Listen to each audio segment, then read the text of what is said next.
어느 목사님 책을 읽다가요, 제가 박장대소가 터졌습니다. 박장이라는 것은 손뼉을 친다는 것 아니겠어요? 그리고 대소라는 것은 크게 이렇게 웃었다는 그런 어떤 의미 아니겠습니까? 정말 재미있는 그 내용을 읽게 되었습니다. 여러분, 어느 날 된장과 고추장, 고추장과 된장이 싸우게 되었답니다. 그런데 이 싸움에서 늘 누가 이겼냐면 고추장이 이겼다는 거예요. 왜냐하면 고추장이 얼굴에 펄겋도록 화를 내고 그렇게 싸움을 걸어오면 된장은 누렇게 얼굴이 떠가지고 맨날 지더랍니다. 그래서 너무나 억울한 나머지 된장이 이렇게 기도를 하게 됐어요. 하나님, 한 번쯤은 제가 좀 이기게 해주세요. 그렇게 기도를 했답니다.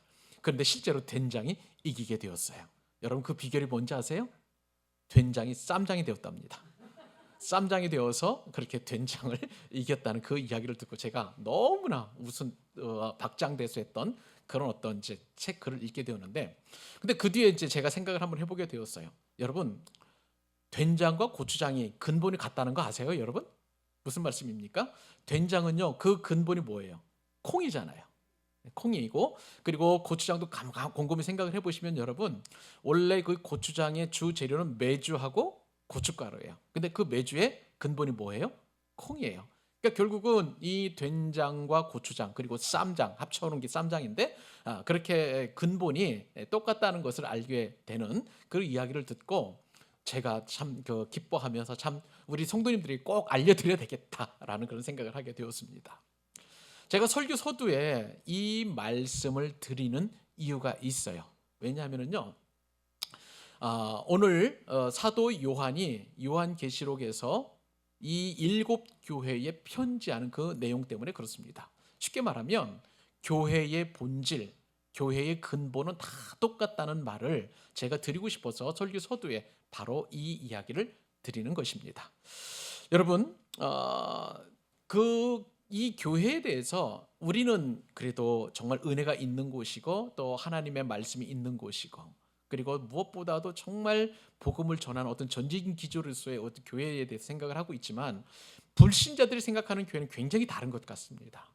불신자들이 생각하는 이 교회는 늘 싸움이 있는 곳, 그 다음에 다툼이 있는 곳, 분열이 있는 곳으로 생각을 하기 때문에 우리가 생각하는 교회하고는 완전히 차원이 다른 그런 교회라고 이렇게 생각할 수 있는 것이죠.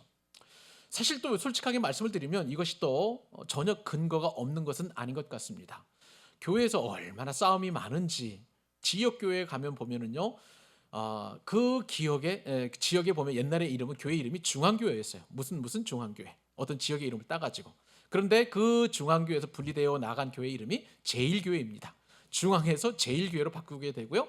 또 그다음에 그 제일교회에서 이제는 또 다른 이름을 바꿔 사랑의 교회로 싸우니까 무슨 사랑교회로 바꾸게 되고 또 무슨 교회로 이렇게 자꾸 분열되어 나가는 그런 어떤 것들을 바라볼 때에 불신자들 입장에서 보면 교회는 늘 싸우는 곳이다라고 그렇게 생각을 할 수 있다는 것이죠. 초대교회는 그러면 싸움이 없었겠습니까, 여러분? 그렇지 않아요. 초대교회에서도 복음이 순전하게 증거됐던, 그 생생하게 증거되었던 그 초대교회에서 싸움이 많이 있었던 것 우리가 잘 알고 있습니다. 그 대표적인 교회가 바로 고린도 교회였어요. 여러분, 고린도 교회는 어떤 싸움이 있었었냐면, 이 고린도 교회를 설립한 설립자가 사도 바울입니다. 바울 사도예요. 그래서 사도 바울파가 있었어요. 근데 사도 바울이 떠나가고 그다음에 순회 전도를 하다 보니까 그 교회를 맡아서 목회하는 목회자가 있는데, 그 목회자가 바로 담임 목사님이죠. 아볼로였습니다. 그러니까 아볼로파가 또 따로 생긴 거예요. 그러니까 맨날 바울파하고 아볼로파하고 싸우다 보니까 너무 신물이 나는 거예요.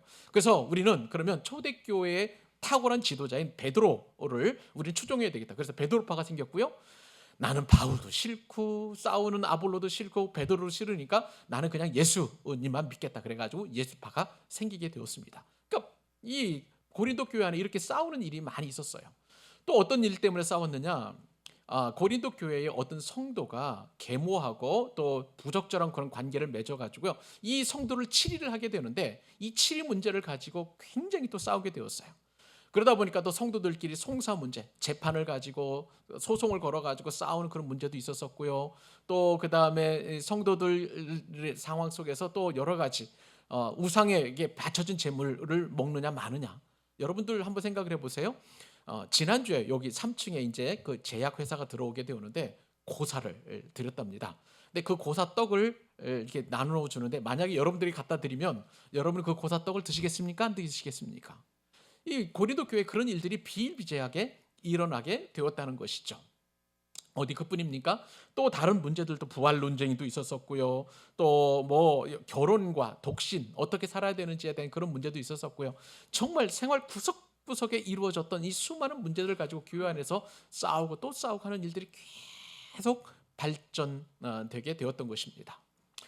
오늘날 살아가는 저와 여러분이 살아가는 이 21세기에도 교회는 많은 또 싸움들이 일어나게 됩니다. 다툼도 일어나고 이권 문제, 재산 문제, 또 그다음에 어떤 교회 지도자의 어떤 재정 비리 문제, 또 뭐 불륜 문제부터 시작을 해서 정말 엄청난 그런 교회의 문제들이 많이 있다 보니까 생각이 다르고 견해가 다르고 또 성경 해석에 대한 강조점이 다르다 보니까 계속해서 싸움이 일어나게 되는 것을 보게 됩니다. 그러다 보면은요, 교회에 다니는 게 참 신문날 수가 있어요. 참 어려운 그런 마음을 가질 수가 있다는 것입니다. 여러분, 그런데요, 교회의 본질, 교회의 어떤 그 핵심 가치는 싸움인가요? 아니에요. 교회의 본질은 그럼 다툼입니까? 아닙니다. 분열이나 다툼이나 싸움은 교회의 본질이 아니고, 이 교회에서 그럼에도 불구하고 이렇게 싸움이 일어난 것은 예수 그리스도의 피값으로 사신 이 교회 안에 정말 수많은 사람들이 살고 있기 때문에 그런 것입니다. 여러분 한번 생각을 해보세요. 교회에 다니는 성도들 치고 죄인 아닌 사람이 있습니까? 없습니까? 없어요. 우리는 다 누구나 다 죄인이라는 것을 생각을 해보게 됩니다. 또 이 교회에 다니는 사람들은 영적인 성숙도가 다 달라요. 그러니까 성경에 대한 이해뿐만 아니라 여전히 세상 속에서 살아가는 그 가치관을 가지고 오니까 그 가치관으로 교회 안에서 이루어지는 일들을 보면 참 난감하기도 하고 갈등이 되기도 하고 시험에 들기도 하는 거예요. 그런데 분명한 것은 여러분, 교회의 본질은 예수 그리스도께서 그 보혈로 사신 존귀한 교회라는 사실입니다. 이것만큼은 전혀 변함이 없는 줄 믿으시기 바랍니다. 그렇기 때문에요, 성경에 보면 성경 곳곳에서 교회에 대한 중요성을 이렇게 강조하고 있습니다. 고린도전서 12장 27절에서 사도 바울이 이렇게 강조하죠. 같이 한번 읽어봅니다. 자, 시작. 너희는 교회의 그리스도의 몸이요 지체의 각 부분. 여기서 너희는 교회를 말하는 거야. 성도를 말하는 것이기도 하고요. 너희는 그리스도의 몸이요 지체의 각 부분이라. 자, 이번에는 고린도전서 3장에도 보면 이 교회에 대한 내용이 나오는데요.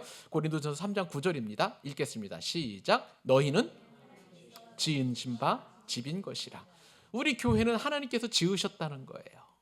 그리고 또 무엇보다도 사도 바울도 에베소서 5장 25절에서 교회를 또 이렇게 표현합니다. 같이요. 그리스도께서 교회를 사랑하시고 위하여 자신을 주심 같이.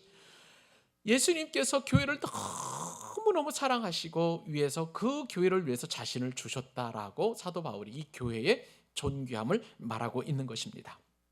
근데 여러분, 이렇게 교회가 중요한데, 그런데 오늘 이 요한계시록 말씀을 통해서 교회가 더 중요한 이유가 있습니다. 다른 게 아니라 교회에는 하나님의 말씀을 주셨다는 사실이에요. 사랑하는 여러분, 교회에 뭐를 주셨다고요? 말씀을 주셨어요. 말씀을. 그렇기 때문에 교회는 이 말씀을 가진 존귀한 그런 곳이라고 할 수가 있겠습니다. 교회는요, 말씀을 드린 것처럼 다툼이 일어날 수 있고 싸움이 일어날 수 있고 분열이 일어날 수 있는 정말 깨지기 쉬운 질그릇과도 같은 그런 교회인데, 근데 놀랍게도 그 질그릇 안에 무엇이 담겨져 있냐면 하나님의 말씀이 담겨져 있다는 거예요. 하나님의 말씀은 이 세상 그 무엇보다도 가장 존귀한 것인 줄로 우리는 믿습니다. 그 말씀이 요한복음에 따르면 예수 그리스도라고 우리가 분명하게 알고 있잖아요. 그러니까 말씀이 있는 곳, 예수 그리스도께서 계시는 곳, 이것은 세상의 그 어떤 것보다도 가장 존귀한 보화이기 때문에 다투는 교회, 싸우는 교회, 건강한 교회, 그리고 또 침체되어 가는 교회, 그 어떤 교회라 할지라도 모든 교회는 존귀한 줄로 믿으시기 바랍니다.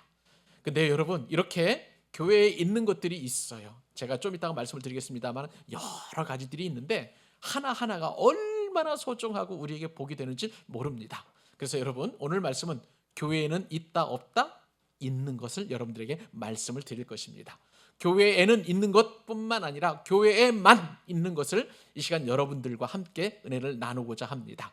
그 은혜와 축복, 그리고 내가 누리는, 나에게만 주어지는 그 은혜와 축복을 함께 나누면서 하나님 앞에 감사하는 귀한 복된 말씀이 될 수 있기를 간절히 소망합니다. 자, 그러면 교회에 있다고 그랬는데 있다는 것 무엇이 있을까요? 첫 번째 여러분들께 드리고 싶은 말씀은 하나님의 말씀이 있다는 사실이에요. 자, 따라서 한번 해보실까요? 하나님의 말씀이 있다. 맞아요. 우리 교회에 있는 거 뭐라고요? 하나님의 말씀이 있다는 거예요. 여러분, 우리가 한 달에 한 번씩 이제 올해 이제 하나님 요한계시록 말씀을 통해서 계속해서 들려주신 하나님의 음성을 듣게 되는데, 요한계시록에서 사도 요한이 이 편지를 받는 성도들에게 축복한 말씀이 있어요. 이 말씀을 읽고 듣고 지키는 자에게는 무엇이 있다고 그랬죠? 복이 있다고 얘기를 했습니다. 자, 그러한 복이 있다고 말씀한 이후에 오늘 본문에 보니까 사도 요한께서 7교회에 편지를 한다는 거예요. 자, 그 말씀 읽었지만 우리가 4절 초반절 말씀 다시 한번 또 함께 합독하도록 하겠습니다. 자, 시작. 요한은 아시아에 있는 7교회에 편지하노니. 자, 사도 요한이 지금 반모섬에서 하나님의 환상을 봤다고 여러분 말씀을 드렸잖아요. 그리고 나서 이제 7교회에 편지를 한다는 것입니다. 그 사도 요한은 아시아에 있는 7교회에 이 편지는 바로 하나님의 말씀을 말하는 것이니까요, 말씀을 보내는 것이라고 여러분 그렇게 해석을 해도 되겠습니다. 자, 그러면 여러분 한번 생각을 해보십시다. 초대교회에 비록 사도 요한이 지금 반모섬에 갇혀져 있지만, 자, 이 하나님의 말씀을 받는 교회는 아시아에 있는 7교회만 해당이 될 것인가 생각을 해보게 되는 거예요. 그때 당시 복음은 완전히 편만하게 다 퍼져가지고요, 이제 아시아에 있는 그런 7교회뿐만 아니라 마게도니아 지방, 또 그다음에 북아프리카 지역에도 하나님의 말씀이 이렇게 퍼져나가고 이탈리아, 로마 쪽에도 하나님의 복음이 증거가 되었습니다. 그런데 오늘 사도 요한은 특별히 아시아에 있는 7교회에 편지한다, 말씀을 보낸다라고 지금 그렇게 기록하고 있는 것이죠.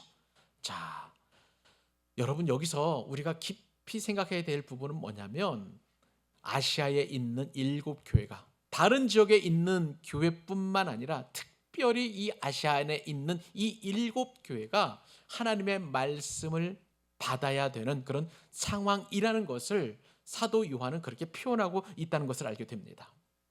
아시아 하니까, 야, 그때도 그러면은 지금 우리 대한민국에도 교회가 있었나? 일본에도 교회가 있었나? 중국에도 있었나? 그렇게 생각을 하실 수가 있겠는데, 그런 의미가 아니고, 지금 이 성경 기록되어 있는 이 아시아는 아시아 마이너, 그러니까 소아시아를 말하는 거예요. 지금의 이 소아시아 지역은 어디냐면 터키, 튀르키예 지역이라고 보시면 되겠습니다.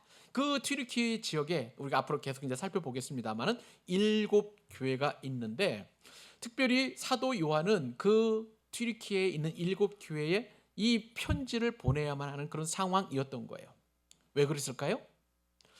이 소아시아 지역에, 이 아시아 지역에 있는 이 7교회는 교회가 굉장히 왕성하게 그렇게 부흥이 불길이 막 일어났던 그런 곳이었습니다. 그런데 그때 어떤 일이 일어났느냐? 그때 당시에 우리가 그 역사적 배경 살펴보았습니다만은 로마 황제가 도미티안 황제였어요.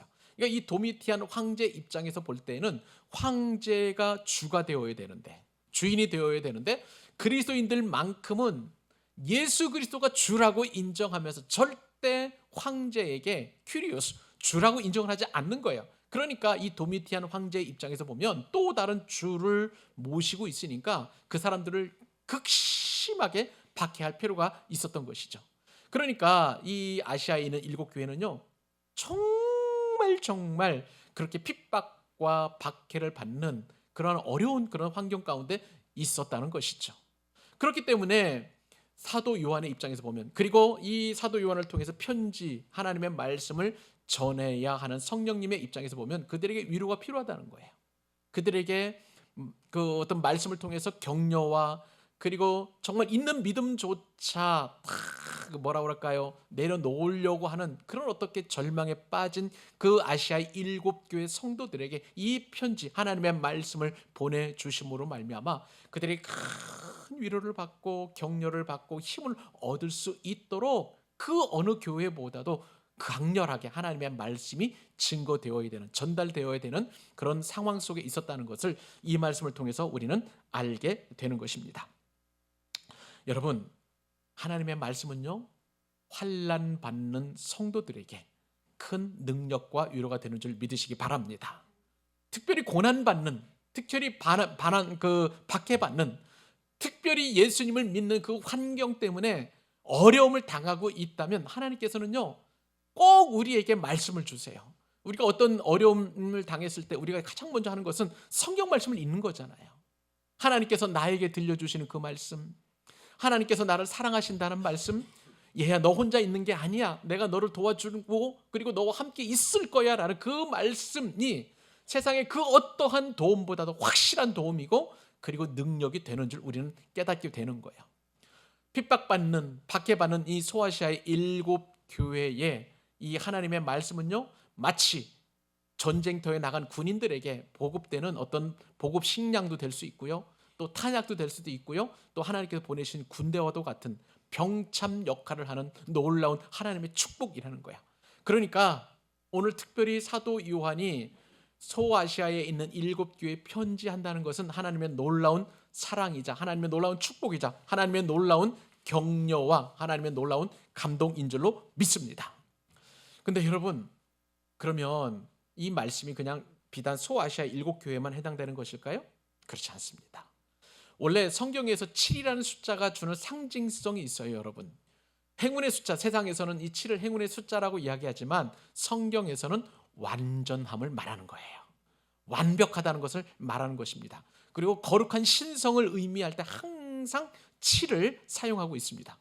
여러분, 하나님께서 천지를 창조하실 때 며칠 동안 창조하셨어요? 예, 엿새 동안 창조하시고 7일 때 쉬신 것처럼 이 7은 완성을 의미하는 것이겠어요. 그리고 사도 베드로가 예수님 앞에 질문합니다.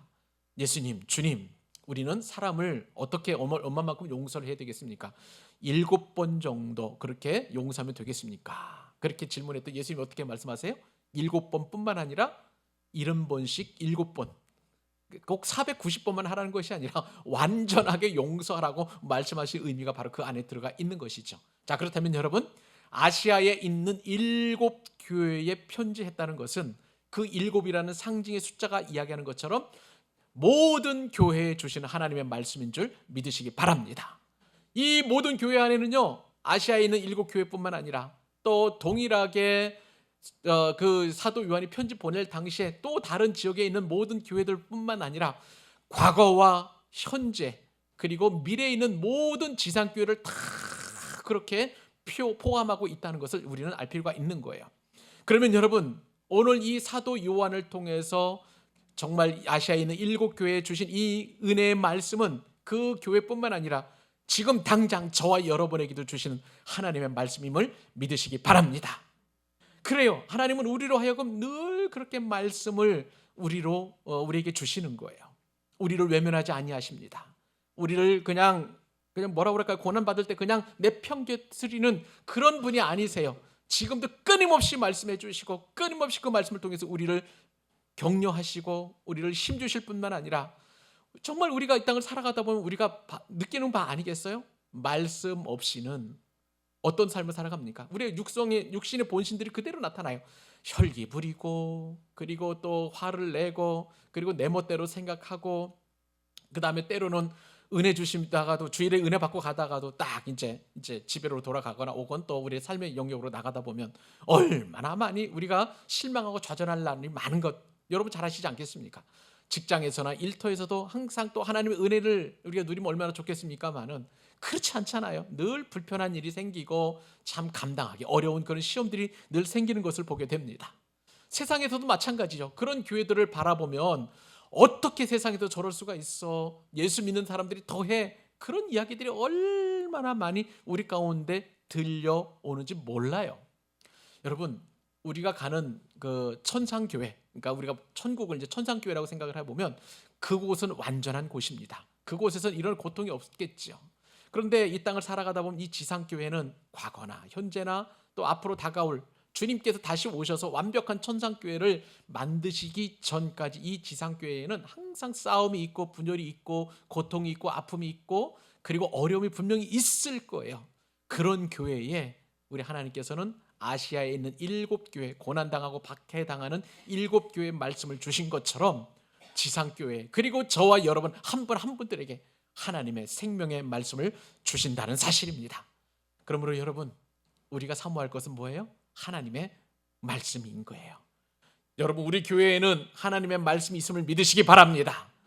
우리 교회에는 능력의 말씀이 있음을 믿으시기 바랍니다. 그 말씀이 나를 살리고 내 영혼을 살리고 우리 가정을 살리고 우리 사업장을 살리고 나의 미래를 살리고 그리고 우리 교회를 살려주시며 우리가 기도하는 대로 이 나라와 이 민족도 살려주실 줄로 믿습니다. 그러므로 우리 교회에 있는 이 말씀 늘 사모하십시다. 그래서 말씀을 듣기를 즐거워하셨으면 참 좋겠어요. 모이기를 패한 어떤 자들 습관과 같이 하지 말고 늘 하나님의 말씀을 듣고 우리 교회에서 하는 양육훈련 잘 감당하시고 또 우리 교회가 함께 하자고 하면 하나님의 말씀을 사모하는 그런 사역을 많이 할 텐데 그 사역에 동참하셔서 함께 은혜를 나누는 저와 여러분 되시기를 주님의 이름으로 축복합니다. 자, 말씀이 있다고 그랬어요. 교회에. 또 교회에 있는 두 번째 있는 것이 있습니다. 그것은 뭐냐면요, 도우시는 삼위 하나님이 계신다는 사실입니다. 자, 도우신다면 누구를 도우실까요? 우리입니다. 교회를 도우십니다. 삼위 하나님은 어떤 분이신가요? 성부, 성자, 성령 하나님이 계신다는 사실이에요. 자, 요한계시록 처음 시작할 때에 하나님께서 우리에게 복을 주시기 위해서 이 요한계시록 말씀을 주셨다고 말씀을 주셨습니다. 자, 그러면 그 복을 주시는 분이 누구일까요? 오늘 본문에 기록되어 있어요. 그래서 오늘 본문 4절 중간절부터 5절까지 한 목소리로 함께 읽어보도록 하겠습니다. 자, 읽겠습니다. 시작. 이제도 계시고 전에도 계시고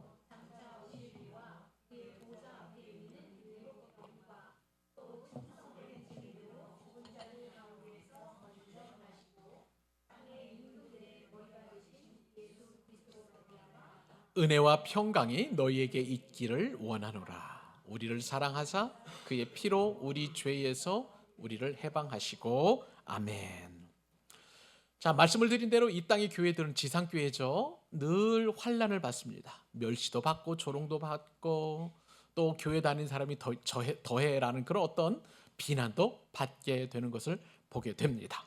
자, 그런데 놀라운 것은요, 아무리 교회에 그런 평가가 세상에서 있다 할지라도 놀라운 것은 그 교회에는 성부, 성자, 성령 하나님이 계시다는 사실입니다. 여러분, 창세기 1장에서 보면 이 성부, 성자, 성령 하나님이 창세기 1장에 등장을 해요. 똑같이 그 역할이 창조에 관여하시고 또 사람을 만드시는 그 일에 그리고 또 생명을 공급하시고 그 조성하시는 일에 그렇게 삼위 하나님이 등장하셨는데 오늘 본문에 보니까 성경의 시작인 창세기에 등장하셨던 그 삼위 하나님께서 또 성경이 끝나는 이 요한계시록에도 등장하고 계시는 것을 보게 됩니다. 자, 이것은 무슨 의미를 가지고 있냐면요, 성삼위 하나님께서 끝날까지 저와 여러분들과 함께 계신다는 사실을 우리는 믿을 필요가 있는 것이죠. 우리 교회 성도님들은 교회가 건물이 아니라는 거 잘 알고 있어요. 교회는 예수 그리스도를 구주로 영접한 사람들의 모임이라는 것, 사람들이라는 것을 우리는 너무나 잘 알고 있습니다. 제가 여러분들에게 눈에 가르쳐줬던 그런 교회론입니다. 그러니까 우리 한 사람 한 사람에게 성부, 성자, 성령님이 늘 함께 계시는데 오늘 본문에 보니까 아주 구체적으로 성삼위 하나님께서 우리를 도우신다라고 그렇게 말씀해 주고 계시는 거예요. 여러분, 이 말씀 들으면서 행복을 누리셨으면 좋겠고요, 이 말씀을 들으면서 여러분들에게 마음의 담대함을 가지실 수 있기를 바랍니다. 자, 그러면 삼위 하나님께서 우리를 도우신다고 그랬는데 도우시는 그 하나님 어떤 분이실까? 첫 번째 우리를 도우시는 하나님은 따라서 해보십시다. 성부 하나님. 그래, 성부 하나님이 우리를 도우신다는 거예요. 하나님 아버지라고 부르는 그분 여호와 하나님께서 우리를 도우신다는 거예요. 근데 사도 요한은요, 성부 하나님을 기가 막힌 방법으로 표현하고 있습니다. 어떻게 표현했냐면 이제도 계시고 예전에도 계셨고 장차 오실 이라고 그렇게 말씀하고 있습니다. 여러분, 이것이 성부 하나님 전체를 가리키는 거예요. 여러분께 설명을 좀 드리도록 할게요. 자, 이제도 계시고, 사랑하는 여러분, 우리 하나님, 성부 하나님은 지금도 살아서 역사하신 하나님이십니다. 믿으시면 아멘? 그러니까 이제도 계시는 거예요.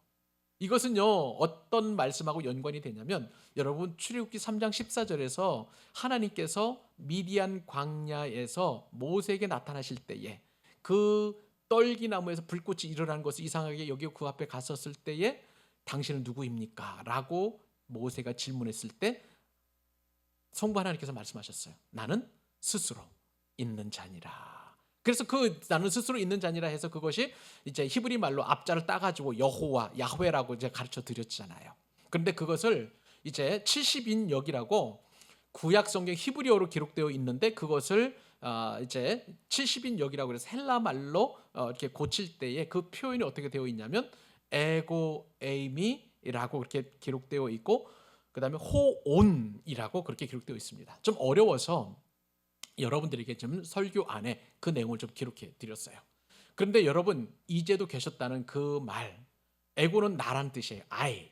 그다음에 에이미는 비동사예요. I am, 나는 이다라고 되어 있는데 그 다음에 보면 스스로 있는 자, 호온, 스스로 존재하는 자 그런 뜻을 가지고 있는데 그 똑같은 단어가 이제도 계시고의 헬라어로 그렇게 사도 요한의 편지 안에 그 내용이 기록되어 있는 것이죠.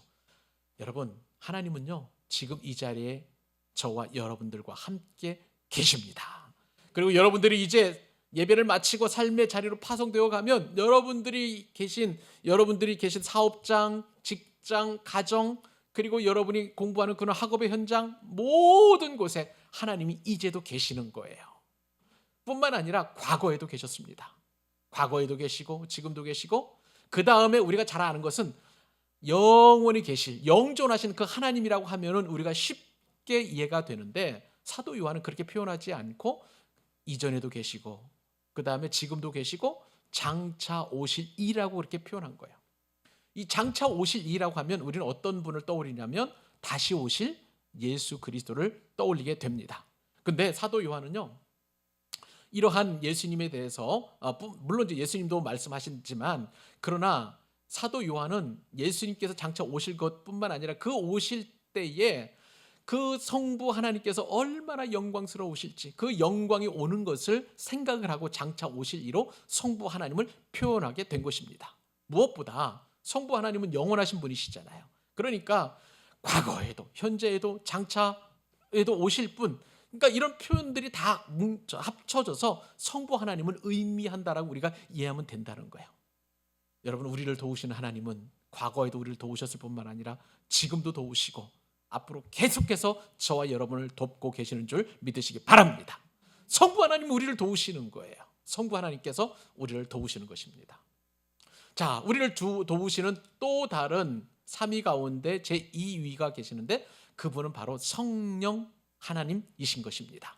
그러니까 오늘 사도 요한은 어떻게 표현했냐면 그 성령을 그의 보좌 앞에 있는 일곱 영이라고 그렇게 표현하고 있습니다. 그의 보좌 앞에 성부 하나님의 그 보좌 앞에 있는 일곱 영이라고 그렇게 표현하신 것이죠. 자, 그런데 여러분 여기서 우리가 다시 한번 생각을 해보십시다. 일곱이라는 숫자가 어떤 숫자라고요? 완전수. 그러니까 일곱 영을 우리는 이렇게 이해하면 안 돼요. 성령님께서 일곱 영으로 쪼개져 가지고 그렇게 각각 이렇게 나누 그렇게 하면 안 되는 것이고요. 일곱이라는 숫자가 의미하는 것처럼 성령 하나님 어떤 영이시다? 완벽하시고 완전하신 영이시다. 그렇게 여러분 믿으시기 바랍니다. 제가 나중에 이렇게 가르쳐 드렸는데 이렇게 설교했는데도 성령 하나님 일곱 분이시다 이렇게 얘기하시면 여러분 2단 아닌 3단이 되는 거예요. 절대 그렇게 이해하시면 안 돼요. 완벽하신 성령님께서 저와 여러분들을 도우시는데 자 그런데 그럼 어떻게 도와주시느냐? 여러분 스갈에서 4장 말씀을 제가 이제 같이 읽어드릴 텐데 이 말씀하고 역대한 말씀하고 살펴보시면 성령 하나님이 얼마나 우리를 세밀하게 도우시는지 이렇게 성경에 기록되어 있어요. 제가 성경 스갈에서 4장 5절과 6절 먼저 읽습니다. 내게 말하는 천사가 대답하여 이르되 내가 이것들이 무엇인지 알지 못하느냐 하므로 내가 대답하되 내 주여 내가 알지 못하나이다 하니 여러분 일곱 영이라고 그랬으니까 우리는 잘 알지 못하지만 지금 스갈에도 선지자도 그렇게 잘 이해를 못했던 것 같아요. 6절에 보니까 그가 내게 대답하여 이르되 천사가 대답하는 것이죠. 스가랴에게 여호와께서 스룹바벨에게 하신 말씀이 이러하니라. 만군의 여호와께서 말씀하시되 이는 힘으로 되지 아니하면 능력으로 되지 아니하고 오직 무엇으로? 나의 영은 성령님을 말하는 거예요. 나의 영으로 이렇게 다 되는데 우리를 도우시는데 그 다음에 10절 말씀이 기가 막힙니다. 자, 같이 읽습니다. 시작. 작은 일에 날이라고 멸시하는 자가 누구냐? 사람들이 수룹바벨의 손에 다림줄이 있음을 보고 기뻐하라. 이 일곱은 온 세상에 두루 다니는 여호와의 눈이라 하시니라. 여러분, 여호와의 눈으로 상징된 성령님께서는요 어떻게 다니시냐면 온 세상을 다 두루 다니시는 거예요. 여러분, 7 눈을 가졌다는 것은 완벽한 눈을 가지고 계신다는 거예요. 그러면 지금 공중에 떠 있는 인공위성보다도 더 세밀하게, 더 철저하게, 인공위성은 그냥 지표면에 있는 물체만 식별하지만 7 눈을 가지신 이 여호와의 영이신 성령님께서는요 우리들의 마음에 있는 생각까지도 감찰하시는 그런 분이심을 여러분 믿으셔야 됩니다. 이것은 그냥 제가 드리는 말씀이 아니라 역대하 말씀 한번 보세요. 역대하서 16장 9절 기가 막힌 말씀인데 또 같이 읽습니다. 자, 시작. 여호와의 눈은 온 땅을 두루 감찰하사 전심으로 자기에게 향하는 자들을 위하여 능력을 베푸시나니. 아멘. 믿으시면 아멘. 7 영이신 모든 전능하신 그 눈을 가지시고 모든 형편과 처지와 환경과 그리고 모든 상황을 다 보시는 그 성령님께서는 온 땅을 두루 다니시면서 보시는 거예요. 그러면서 어떤 분을 보시느냐? 전심으로 하나님께 향하는 자들, 전심으로 신앙생활을 하려고 하는 분들, 전심으로 예수님의 제자가 되기를 원하는 분들을 위하여 무엇을 베푸실까요? 능력을 베푸신다는 거예요. 도우신다는 거예요. 우리와 함께 하신다는 거예요. 우리의 필요를 채워주시마, 그렇게 말씀하시는 것을 우리가 보게 됩니다. 사랑하는 여러분, 성령 하나님이 저와 여러분을 도우세요. 우리 뒤에는 비록 연약하고 부족해 보이지만 우리 교회에, 나에게, 우리 가정에 그렇게 성령님께서는 여호와의 눈이 되어 주셔서 그렇게 우리를 감찰하시고 보호해 주십니다. 마지막으로 우리를 도우시는 분은 또 누구이실까요? 귀하신 분이십니다. 성자 예수님이십니다. 요한계시록을 특별히 우리가 볼 때에 사도 요한은요 성부, 성자, 성령 하나님 가운데에 특별히 성자 예수님에 대해서 굉장히 강조를 많이 해요. 왜 그럴까요, 여러분? 요한계시록의 저자가 누구일까요? 사도 요한이기 때문에 그래요. 여러분, 사도 요한은 어떤 사람이에요? 예수님의 12사도 가운데에 가장 가까이서 예수님의 사랑을 가장 많이 받았다는 거 여러분 잘 아시잖아요. 그리고 다른 사도들은 다 순교했지만 사도 요한만큼은 자연사할 정도로 끝까지 그렇게 오랫동안 예수님을 증거했던 그런 사람이었어요. 그러니까 예수님이 아주 특별한 분이세요. 사도 요한은 다른 사도들에 비해서. 그러다 보니까 그 예수님을 이렇게 표현합니다. 충성된 증인으로 죽은 자들 가운데서 먼저 나시고 땅의 임금들의 머리가 되신 분이라고 그렇게 표현하고 있는 거예요. 여러분, 충성된 증인, 이게 무슨 말일까요? 증인이라는 말은 헬라어 말로 마르투스라는 단어를 쓰는데 여기서 영어 단어 마터가 나왔습니다. 마터 하면 뭐예요? 순교자라는 뜻이에요. 그러니까 여러분, 충성된, 이거는 신실하다는 거예요. 신뢰할 만하다는 거예요. 그러니까 충성된 그런 어떤 증인이라는 것은 신실한 순교자, 그리고 정말 그 변함없는 순교자라는 그런 뜻을 가지고 있는데 왜 주님이 순교하셨을까요? 성부 하나님께서 말씀하셨어요. 성부 하나님께서 보여주셨어요. 성부 하나님으로부터 들었어요. 그것을 충성되게 지킴으로 말미암아 저와 여러분들을, 오늘 말씀 뒤에 말씀을 보면 우리를 사랑하사 예수님의 피로 우리 죄에서 우리를 해방하실 그 사건, 그 십자가 사건을 감당하실 정도로 순교자가 되셔서 우리를 도와주고 계시다는 거예요. 그분이 누구이십니까? 성자 예수님이시라는 것입니다. 근데 이 성자 예수님은 또 어떤 분이시냐? 그 뒤에 말씀을 보니까 땅의 임금들의 머리가 되셨다는 것입니다. 쉽게 말하면 만왕의 왕이신 거예요. 지금 여러분, 이 사도 요한이 편지를 쓰고 있었을 당시의 왕은 누구예요? 강력한 압제자인 로마의 도미티안 황제입니다. 근데 그 황제보다도 더 높으신 임금들 중에 임금이 되신 그 예수님께서 교회를 보호하시고 도우시고 교회를 또한 온전하게 지키신다는 사실이에요. 사랑하는 여러분, 저와 여러분은 행복자입니다. 맞습니까? 성부 하나님 우리를 도와주십니다. 성령 하나님이 우리를 지키십니다. 성자 예수님이 저와 여러분을 보호하고 계시는 줄 믿으시기 바랍니다. 그렇기 때문에 교회는요, 이 삼위일체 하나님께서 우리를 보호하시고 지키시고 그리고 도와주시기 때문에 교회에만 있는 놀라운 축복이라는 사실을 여러분 믿으시기 바랍니다. 여러분의 가정도 성부 하나님, 성자 하나님, 성령 하나님이 도와주세요. 여러분의 직장도, 여러분의 미래도, 여러분의 학업도, 그리고 여러분의 모든 사역도 삼위일체 하나님께서 도와주고 계심을 믿으시기 바랍니다. 그리고 마지막 한 가지, 또 교회에만 있는 거 한 가지 더 설명을 드리도록 하겠습니다. 그것은 뭐냐면요, 삼위 하나님으로부터 오는 은혜와 평강이 있다는 사실이에요. 자, 다시 한번 우리 한번 읽어보십시다. 자, 읽겠습니다. 자, 시작. 삼위 하나님이 공급하시는 은혜와 평강이 있다. 어디에 있을까요? 우리 교회에. 어디에 있을까요? 여러분에게. 어디 있습니까? 여러분의 가정과 직장과 사업장에도 계시는 줄 믿습니다. 자, 그래서 오늘 성경에 보니까 다시 한번 5절 말씀을 읽어보면 이렇게 표현되어 있습니다. 자, 한번 읽어볼까요? 자, 시작. 예수 그리스도로 말미암아 은혜와 평강이 너희에게 있기를 원하노라. 자, 이 말씀에 보니까 은혜와 평강이 우리에게 있다는 거예요. 저는요, 은혜라는 말 참 좋아합니다. 영어로 은혜는 grace죠. 그래서 제가 교회를 개척하고 이 본당 이름을 어떻게 지었냐면, 지금은 제가 이렇게 걸어놓지 않았는데 그레이스 채플이라고 이렇게 지었어요. 은혜의 전당. 사랑하는 여러분, 이곳에서 하나님의 은혜가 풍성하게 넘치는 전당이 될 수 있기를 바랍니다. 그레이스 채플이에요. 그리고 우리 교회 주보에도 보면 여러분, 제가 하나님의 은혜를 나누고 싶어서 그 칼럼 제목을 어떻게 적었냐면, 한번 보세요. 주보 맨 뒤에 보면 권영삼 목사의 뭐 나누기요? 은혜 나누기예요. 그리고 제가 지금 대학에서 학생들을 가르치는데 은혜라는 이름을 가진 학생들 보면은요, 좀 남달리 보고 있어요. 참 제가 좋아하는 단어가 은혜이기 때문에 그런 거예요. 교회에는 은혜가 있어야 됩니다. 그래서 지금 우리 교회 성도님 중에서는 은혜라는 이름을 가진 분이 없는데 은혜라는 이름을 가진 그런 귀한 성도님들도 올 수 있기를 바랍니다. 그런 꿈도 한번 꾸어보고 또 기도도 한번 해보는데, 자, 그러면 은혜는 무엇이냐 한번 생각을 해봐야 되겠죠. 은혜는요, 여러분, 헬라어로 카리스라는 단어를 쓰는데, 이것은 뭐냐면 받을 자격이 없는 사람에게 일방적으로 부어주시는 하나님의 놀라운 호의, 하나님의 놀라운 자비를 영어로 grace, 그리고 은혜라고 이야기하는 것입니다. 쉽게 말하면요, 하나님께서 무조건적으로 부어주시는 하나님의 놀라운 축복이 바로 은혜라고 할 수가 있는 거예요.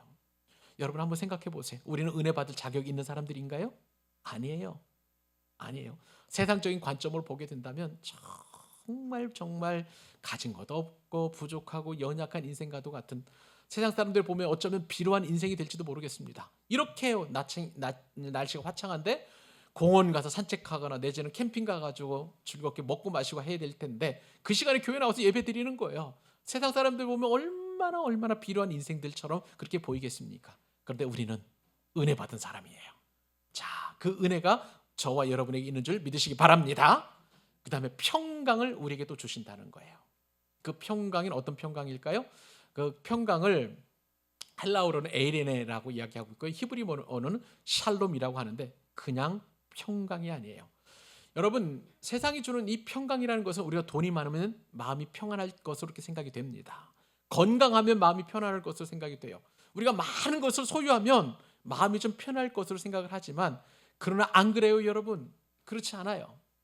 가버나움의 백부장이라는 사람이 살았습니다. 예수님께서 공생의 사역하실 때. 근데 그 백부장은 로마의 백부장이기 때문에 어떤 그 위치가 있었던 거예요. 다스리는 사람도 있었고 권력도 있었고 명예도 있었지만 마음이 편안하지 못했어요. 왜요? 자기가 굉장히 사랑하는 그 부하가 병이 들었기 때문에 그런 거예요. 세상 사람들은요, 많이 가진 것처럼 그렇게 여겨지고, 또 그 다음에 아무리 많은 돈과 권력과 그리고 또 지위가 갖고 있다 할지라도 마음의 평안이 없어요. 늘 두렵고 내가 빼앗기지 않을까. 여러분, 최고 존엄인 북한의 김정은이 마음이 평안할까요? 그렇지 않아요. 얼마나 불안하면 계속해서 밤에 술을 먹고 술 기운으로 잠자지 못하면 평안을 누리지 못할 정도 그렇게 어려움을 겪고 있을 것 우리가 생각해 보는 거예요. 그러다 보니까 몸이 비둔해지잖아요. 세상 사람들은 예수님 없는 그런 어떤 평안을 원하지만 그러나 그렇지 않아요. 평안을 줄 수 없습니다. 그런데 놀라운 것은요, 이 평안을 주시는데 오늘 본문에 보니까 예수 그리스도로 말미암아, 예수 그리스도로 말미암아 은혜와 평강이 우리 가운데 있다고 이야기합니다. 우리 교회에 있다고 말씀하시는 거예요. 그런데 놀라운 것은요, 예수님께서 주시는 이 평안은 세상을 이긴 평안입니다. 심지어 어떤 평안인가요? 예수님께서 십자가를 지시고 부활하셨을 때에 주셨던 그 평안인 것이죠. 그래서 여러분, 예수님께서 말씀하시죠. 요한복음 14장 27절에서 평안을 너희에게 끼치노니 곧 나의 평안을 너희에게 주노라. 내가 너희에게 주는 것은 세상이 주는 것과 같지 아니하니라. 너희는 마음에 근심하지도 말고 두려워하지도 말라. 그렇게 말씀하고 계시는 거예요. 예수 그리스도로 말미암아 우리에게 은혜와 평강이 주어지는데, 그런데 놀라운 것은 삼위 하나님께서 이 놀라운 은혜와 평강을 동시에 고난받는 초대교회의 아시아 7교회에 주신다는 사실이에요. 은혜와 평강은 예수님으로 주시는 건 말미암아 맞습니다만은, 그런데 이 평안을 사도 요한은 특별하게 성부 하나님으로부터, 그리고 성령 하나님으로부터, 그리고 예수 그리스도로 말미암아 이 은혜와 평강을 주신다라고 강력하게 이야기하고 있는 거예요. 예수님께서 우리에게 주시는 그 평안과 은혜도 세상을 이기신 그 평안과 은혜인 줄 믿습니다만은, 그런데 더 놀라운 것은 이렇게 고통받고 이렇게 압제받는 아시아의 7교회의 성부 하나님으로부터 오는 은혜와 평안, 성령 하나님으로부터 오는 은혜와 평안, 그리고 성자 예수님으로부터 오는 은혜와 평안을 주시겠다 말씀하시는 것입니다. 여러분들에게 지금 어떤 고민이 있고 어떤 두려움이 있고 어떤 염려가 있습니까? 여러분, 만약에 그런 부분이 있다면 이 말씀 꼭 기억하실 수 있기를 바랍니다. 성부 하나님으로부터 오는 은혜와 평안, 성령 하나님으로부터 오는 은혜와 평안, 그리고 성자 예수님으로부터 말미암아 오는 은혜와 평안이 나를 사로잡고 우리 가정을 사로잡고 우리 교회를 사로잡고 그리고 우리의 삶의 터전을 사로잡는다는 사실을 꼭 기억하실 수 있기를 바랍니다. 그러므로 여러분들 가운데 어떤 환경이 어려움이 있다 할지라도 무너지거나 넘어지지 마시고요, 반드시 도우시는 그 하나님의 손길을 통해서 이번 한 주간도, 그리고 앞으로의 우리 앞날도 은혜와 평강을 주시며 우리를 도우시는 그 삼위 하나님께서 말씀을 주신다는 그 귀한 축복을 받고 여러분의 삶의 현장으로 나아가 삶의 예배자가 되시기를 우리 주님의 이름으로 축복합니다. 하나님 아버지, 감사합니다.